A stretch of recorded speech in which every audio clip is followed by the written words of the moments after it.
Hi, I'm Dr. Zeest Khan, the LongCOVID MD. I'm a physician with long COVID, and I've applied all of my medical expertise to my recovery. Luckily, it's working, and I want to share what I've learned with you. On this podcast, I help you understand your body and understand the healthcare system so you can move your own health forward. We've got a lot to talk about, but remember, nothing I say here replaces personalized medical advice from your healthcare team. Let's get started. Welcome back. Today is a mailbag episode. One of my favorite parts of doing this podcast is connecting with all of you. I am meeting with you and connecting with you several different ways. One is through email. You can reach me at my Gmail account. The second is through Twitter. It is still not a perfect place. That's not a news flash, but it's been really great to meet many of you there and chat with you and also kind of share experiences together.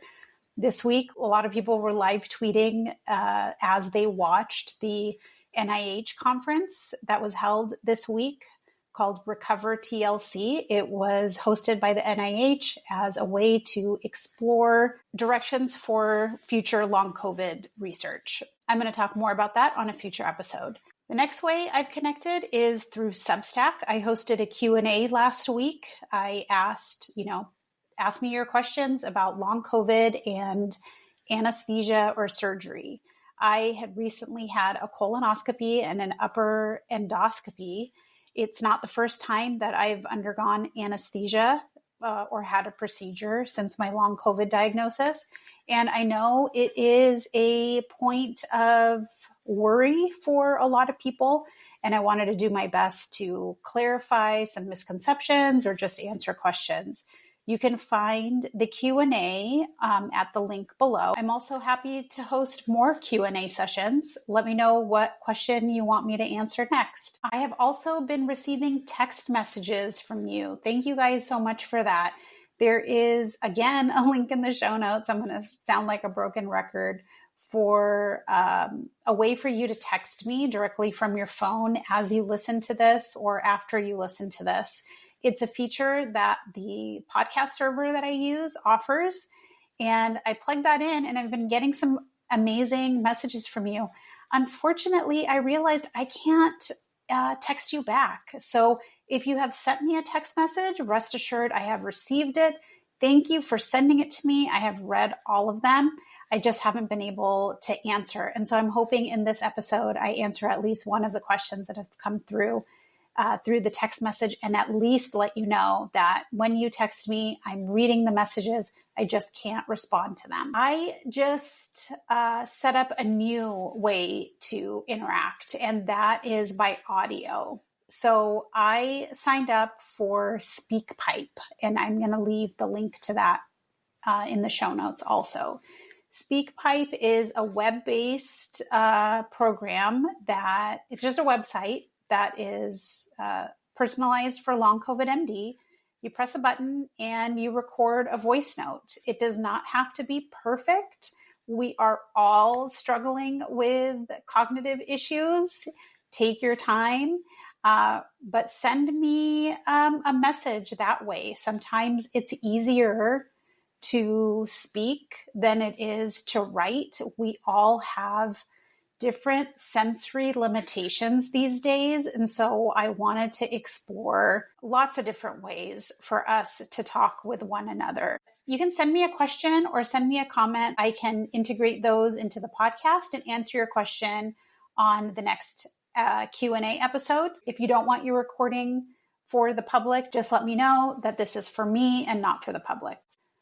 So with all of that being said, when I get a question posed to me, I know that 15 other people or maybe 500 other people have a similar or the same question. So on this episode, I wanted to share some of the questions that I have received. Please keep them coming. The first question comes to us through email, and it's about the low-dose naltrexone episode. I'm interested in taking low-dose naltrexone. What do you recommend the best way to get a prescription is? So this question is fantastic and one that provides an opportunity for us to talk about a really striking obstacle to our healthcare, and that is finding physicians or a provider who knows enough about long COVID to treat us with medications that are not FDA approved for long COVID. The truth is, there are no FDA approved medications or treatments for long COVID, so all of these medicines are used off label. Physicians can prescribe any medication for any potential use. We assume, of course, it's being prescribed safely and that it has some logical benefit or some reasoning behind it. This doesn't mean that the physician is obligated to, and it doesn't mean that the insurance company that you have is going to cover every treatment that is prescribed off label. It is not a brand new development for providers to prescribe things for off-label use. In our medical training, we learn non-FDA indications for medications all the time, and we become comfortable with them. Low-dose naltrexone is not one of those medications. Typically, these are older medications like metformin or beta blockers that have been on the market and have been used for a very long time and have a very well-established safety profile. The use of low-dose naltrexone for conditions other than substance use disorder is still pretty new, but there are a few types of physicians who tend to prescribe it. So let's talk about how to find a doctor who will help you with your long COVID symptoms. Like, that's a big question, right? But I'll talk about a few different ways. The ideal scenario is that you collaborate with your primary care physician or a physician you already have an established relationship with. You say, I've got these symptoms and I'm interested in trying low-dose naltrexone. Can you prescribe it to me? Ideally, that person was like, yeah, I know about this. I've done this before. I can assess you and I can prescribe it to you based on that assessment. Most of the time, your primary care doctor is not going to be familiar with LDN and is not going to feel comfortable dosing it.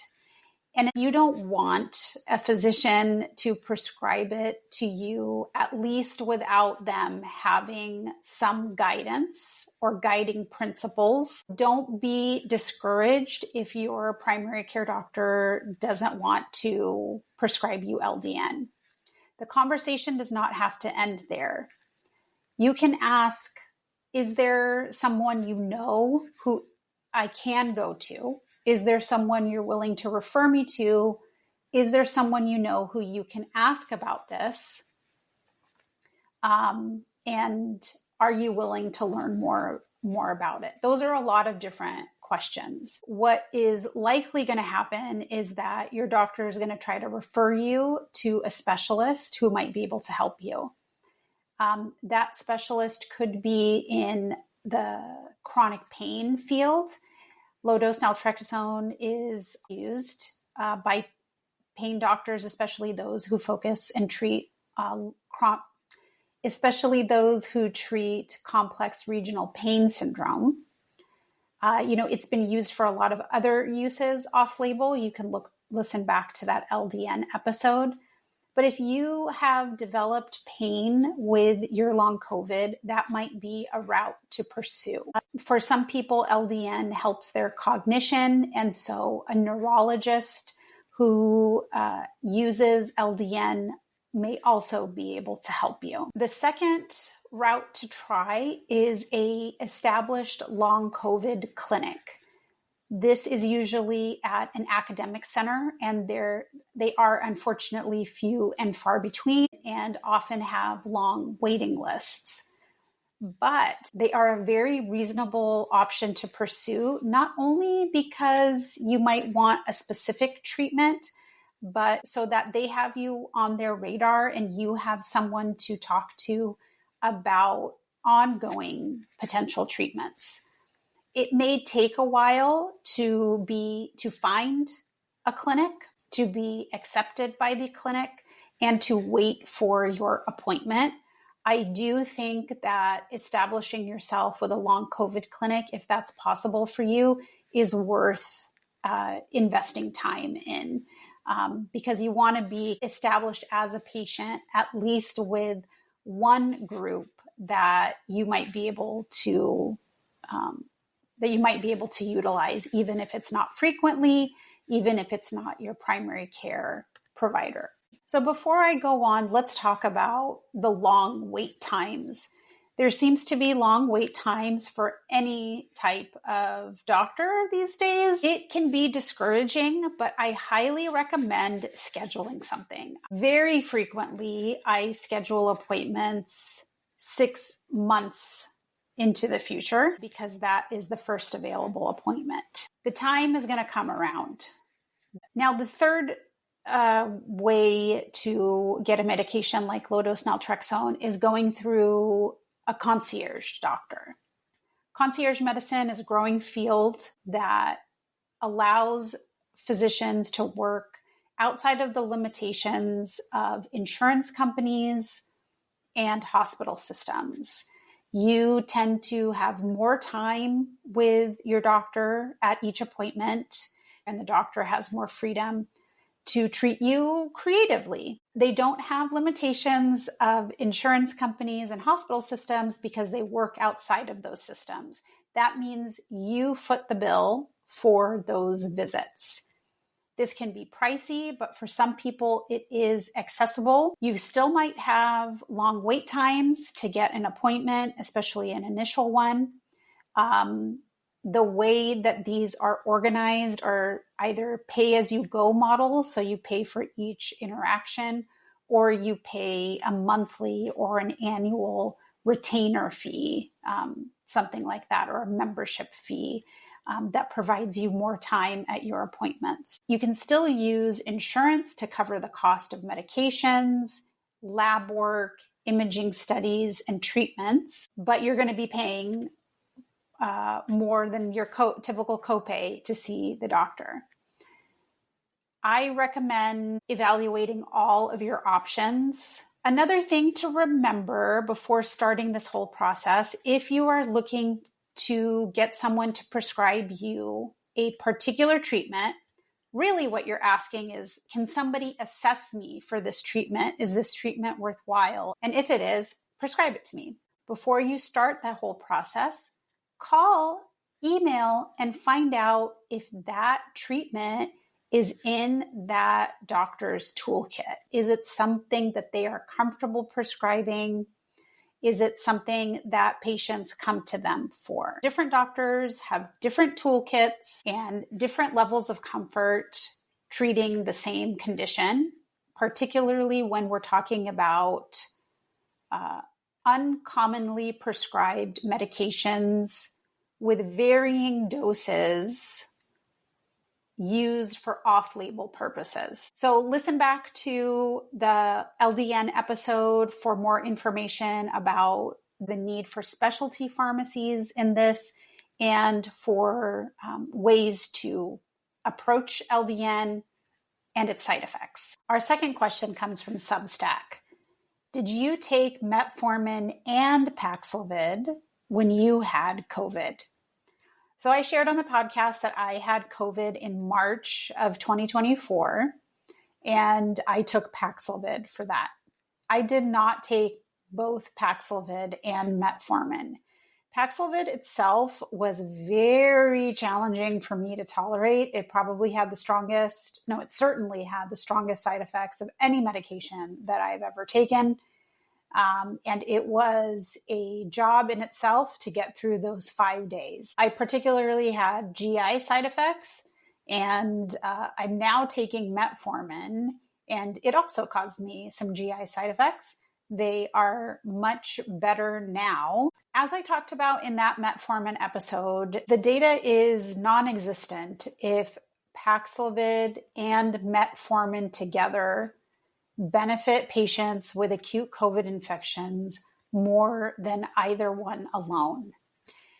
there is some question if Paxlovid is as beneficial to take in 2024 for an acute COVID infection as it was in previous iterations of COVID or in previous years. I'm happy to talk more about the details of that in the future, or maybe we can make it the topic of a Q&A on Substack.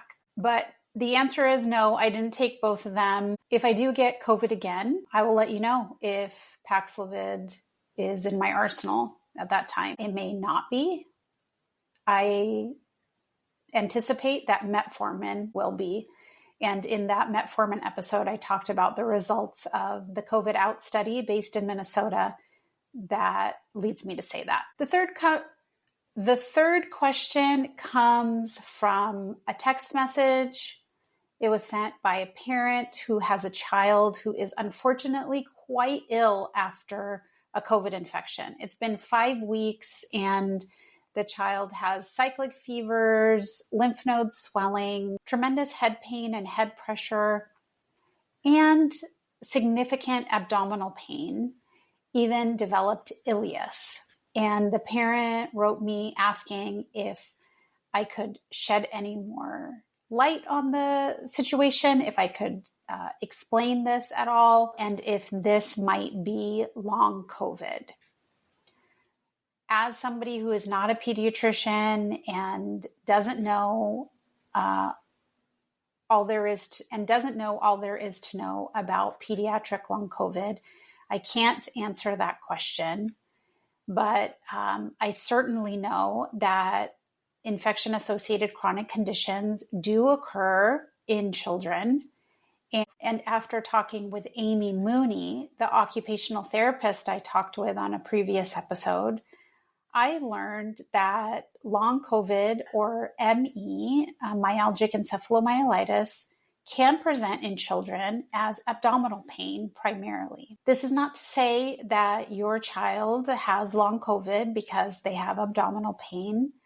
I would, of course, recommend that they are evaluated for any other infections and, of course, to rule out malignancies. Abdominal pain like this can be very painful. The parent said that the child was diagnosed with ileus. Ileus is when your intestines slow down to the point where they're not able to, do their job. If you've listened to anybody's belly, you've heard gurgling sounds. You've heard those gurgling sounds in your own belly.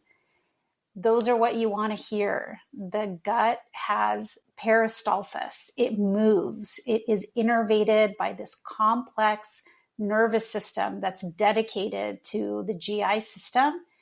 Peristalsis helps the food move down. It helps the body extract nutrients. It helps the body eliminate waste. It doesn't just help, it's crucial to these processes.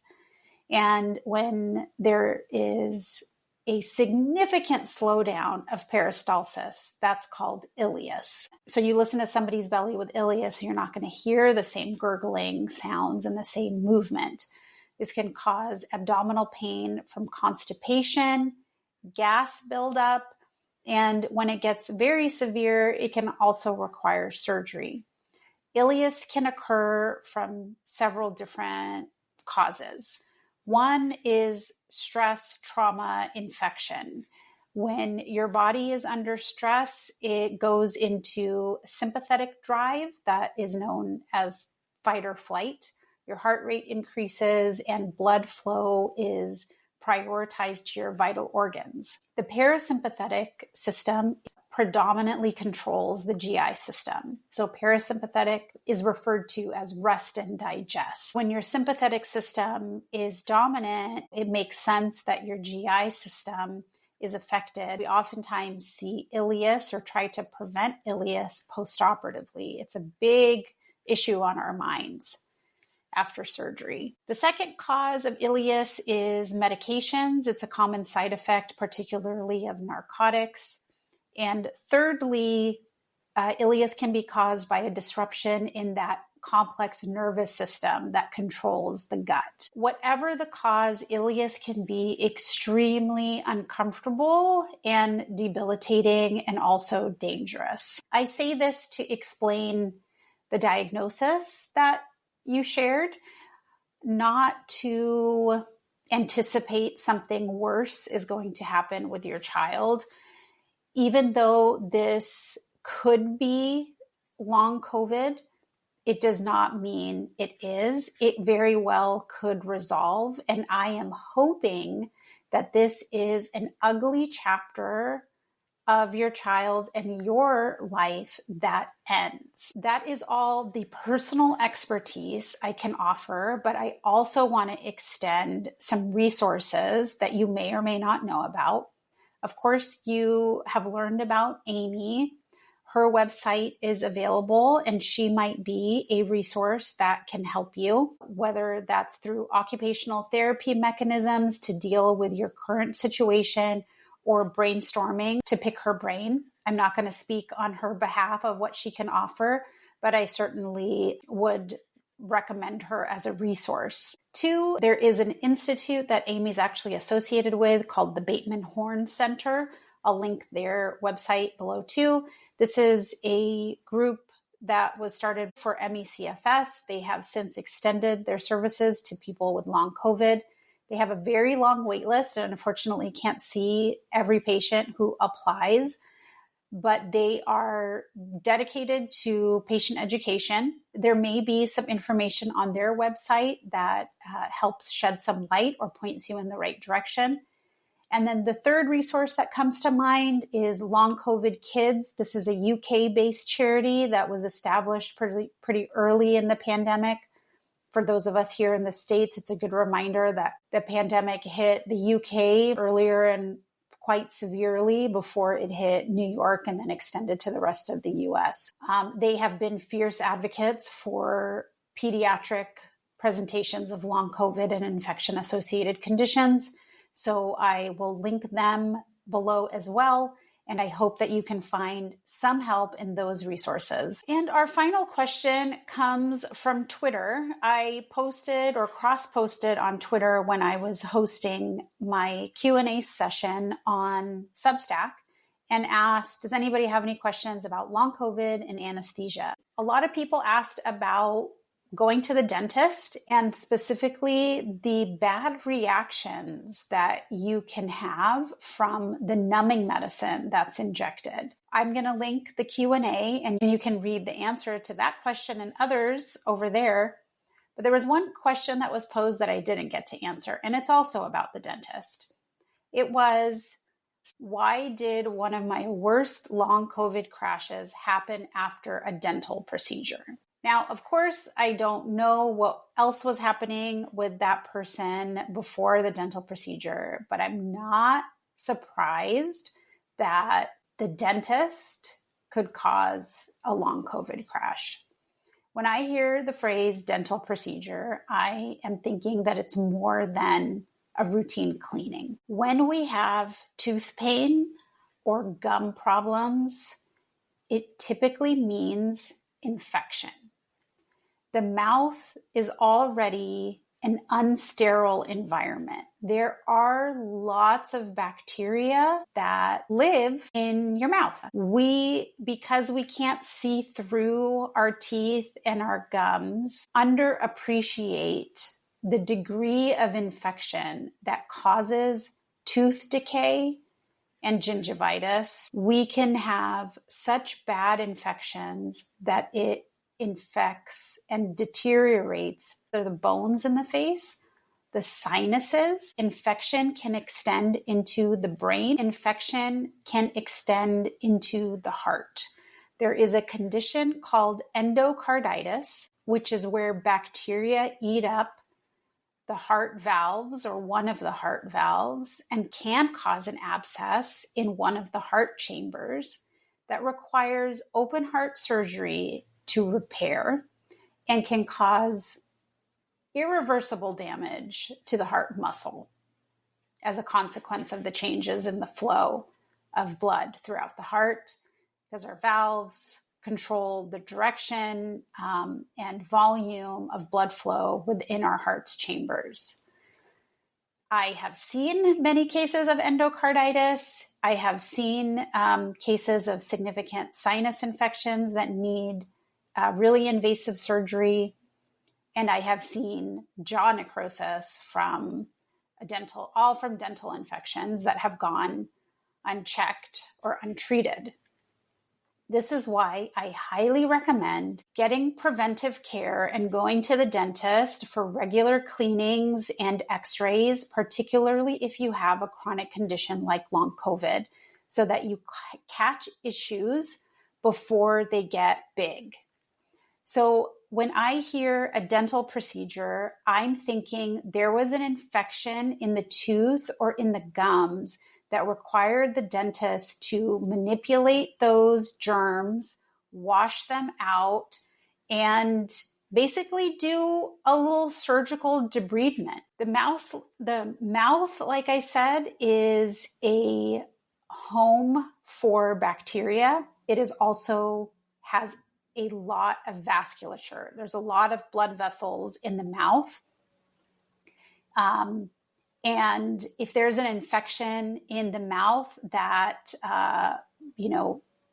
is opened, your body gets the signals that this infection needs to be treated. We need to focus attention on this tooth, and it ramps up your immune system to treat that infection. If your immune system is already acting in overdrive, like it might with us with long COVID, when there's a infection on top of it, your immune system and that inflammatory response is going to ramp up even higher. So it makes sense to me that that your body has recognized a trauma and that your immune system has ramped up. And that might mean you have a crash. So go to the dentist regularly, get your routine cleanings, get your preventive care. And if you're going to have a dental procedure, then do your best to prepare for it by resting up, eating well, taking all the medications that tend to help you, and dedicate some time afterwards to recovery. As we wind down the podcast, I want to talk a little bit more about SpeakPipe. This is not an ad. I just paid for this service for the podcast. So please use it if it sounds appealing to you. As I explained up top, SpeakPipe is a way for you to send me a voice note that I can use in the podcast. You can use it to ask me a question that I'll answer here. The second thing I want to ask of you is to support me on Amazon. I created an Amazon wish list because I need some updated or new equipment to keep the podcast going. I am interested in and have opportunity to meet in person with long COVID specialists and specialists from different fields. And I want to interview them in person. So I put on that wish list a microphone for me to use for the podcast at home, a microphone set to use for podcasting remotely, and some other equipment that might help. Some of the equipment is expensive. If you'd like to help with $5 or $10, I've listed Amazon gift cards as an option to purchase. There is no obligation to do this, but if you are willing and able, I would appreciate it. I want to keep this podcast going because it helps me, it helps you, and I think it is very worthwhile to continue. I have some really big ideas, and the more sort of support I have, the more I'm able to pursue. I appreciate it. I hope you're feeling well. Take good care, and bye for now.